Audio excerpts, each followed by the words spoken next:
Now switching over to that new option that's available this year. So that's that locally proctored test administration.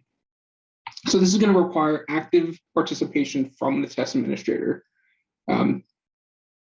Based on this, they have some more control and flexibility on session creation, admitting students into test sessions, and verifying information.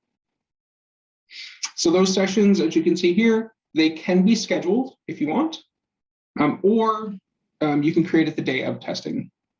If you choose to schedule a live proctored administration, the test administrator still has to be able to access the computer on that day of testing to start the session. And then right at the bottom there, we have a bit of a note.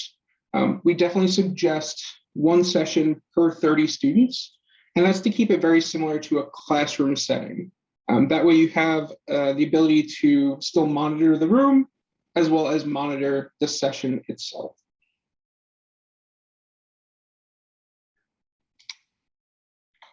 Now we'll take a quick look at the interface, both from the student's perspective as well as from the test administrator perspective.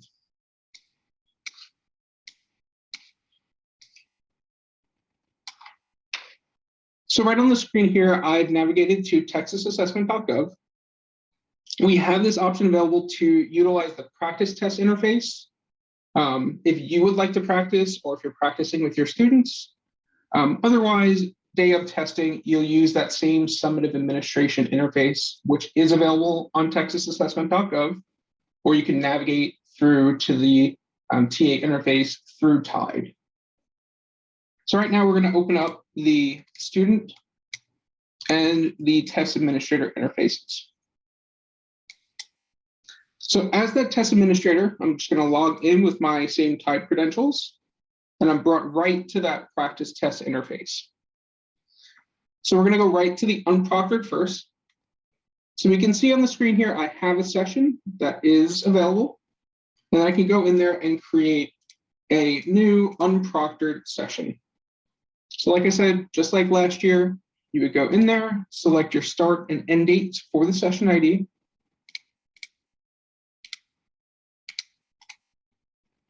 You would hit next, and then you're going to select which tests you would like to be included. So I can go to the release tests, and I can start drilling down to a specific test I would like. So if my students are just participating in some grade 5 reading tests, I can select just the test that I know they will participate in, and I can give that test session a name. And as soon as I hit save here, it's going to create that session for the scheduled dates that I've chosen.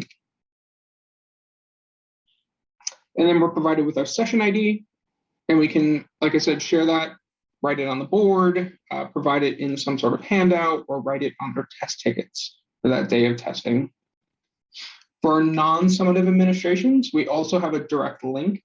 So if you're sharing that information with a student, they can navigate right to that test session with the link.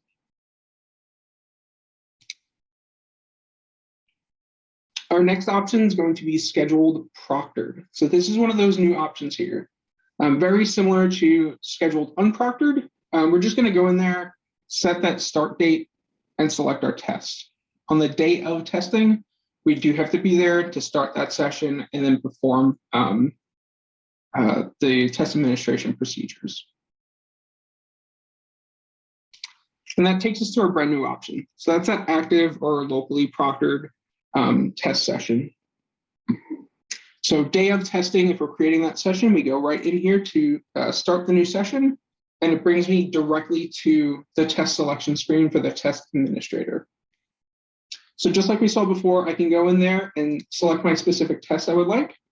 So once again, I can pick a reading test, and I can start narrowing it down to the exact test that I would like to include. So if I do grade 5 reading tests here, I could also select full grade levels. So I can select every grade 4 test, or I can even select every reading test. So you have that control on what tests you want included in the session. So if I uncheck that, I can go right back to my grade 5 reading test. As soon as I hit start practice session, that creates that session. Students can join right away. So now I have my live proctored administration interface here. And right at the top, I still have that session ID. So I can share that with students and they can join the test session. So I'll switch over to our student interface here. Since this is the practice interface, some of the options will be a little bit different, but we can join as a student by unchecking the boxes and unchecking the session information. If you would like to practice this on your own, simply leave guest user checked. So that student information does not have to be entered for a practice test, but you can still enter a session ID. So I'm just going to log in with one of my demo students here. And I'm going to put in the session information and hit sign in. So just like last year, students brought right to it is this U screen. So they have their test tickets and they can verify their information. So their first name, their last name, their TSDS ID, date of birth. We just want to make sure the student is logging in with their correct information and I'm not logging in with Kyle's information, for example. So as long as I verify that, I hit yes. And then I can pick my test. So I can start that grade 5 reading test that's available to me. And this is where you're going to see a bit of a change. So instead of going right into the test, now the student needs approval from that test administrator. So this is where more of the interaction comes. So I go back to my interface and I can see right at the top right there, we have students that are waiting for approval. So I can check that box. And now I'm seeing what students are in the session. I can make sure that this is a student in my class or that should be joining my test session. So I see their information and I can even check for more detailed info. So maybe I've already verified they have TTS, so they have text-to-speech or any available test setting, but I just want to make sure before they join the session. I can simply go in, hit the little eye icon, and I can take a look to see exactly what test settings will be available for the student. So we want to make sure they have what they need before they join and start the test. So like I said, for practice tests, you will have some additional options to verify and check on here, but for any of our summative tests, they will match exactly what the student has set in Tide. If changes need to be made, they have to be made in Tide before they start that test. So I can go in, I can take a look to make sure the student has exactly what they need, presentation's correct, if they need text-to-speech, I can see all of that info. And then we can go in there and we can either approve individual students. So maybe I have a couple students waiting and I need to check all of them. I can deny a student. So if the student should not have joined my test session, maybe they typed a letter or a digit incorrectly, I can stop them from joining. Or I can approve all students. Maybe I know that every student on the list needs to join my session and we're ready to start. I can hit approve all students.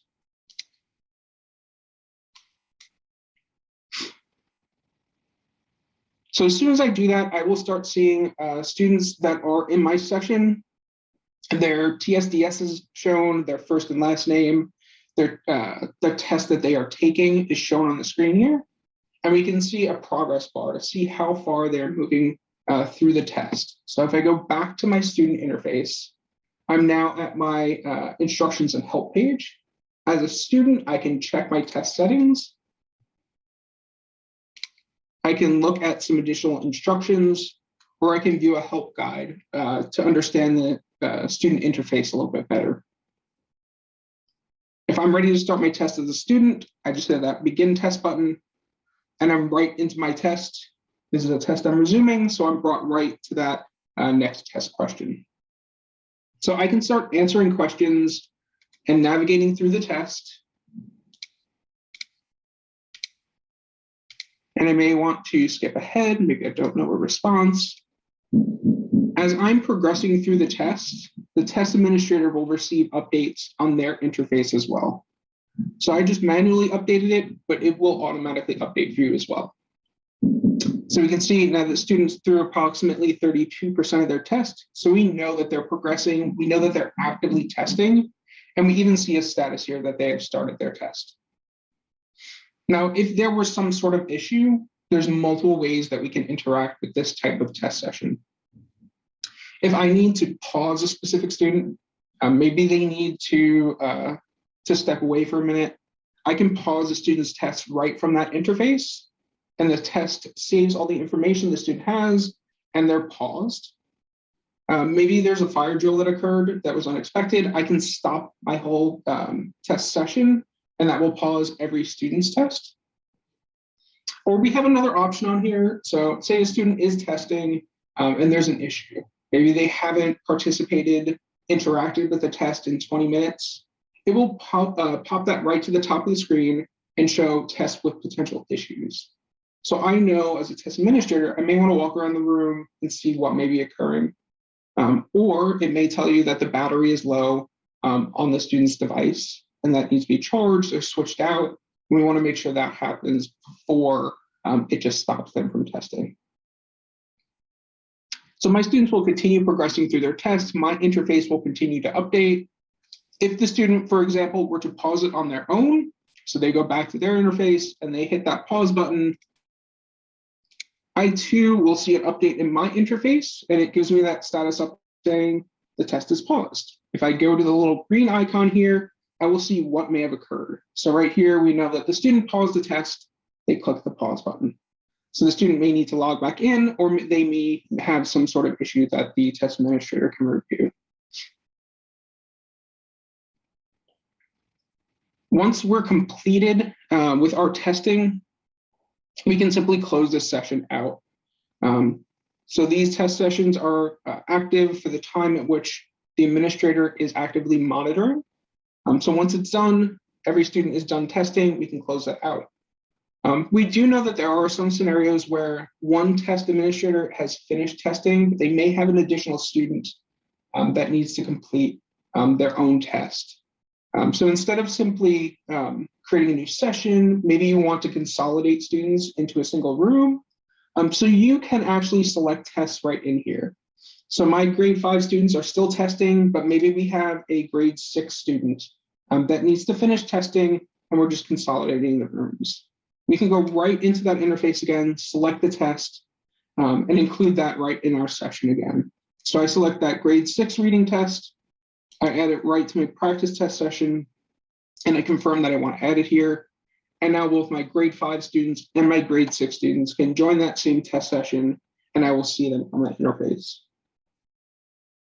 So this will continually update for you, continually provide you information. So it gives you that pretty much dashboard as that test administrator to see what's occurring, and has more of an active participation in the administration from a systems perspective. As long as I'm done, I simply hit that stop button, closing my session. All tests are paused if they have not been marked as completed yet. And it just makes sure it will confirm it with you before you hit that button.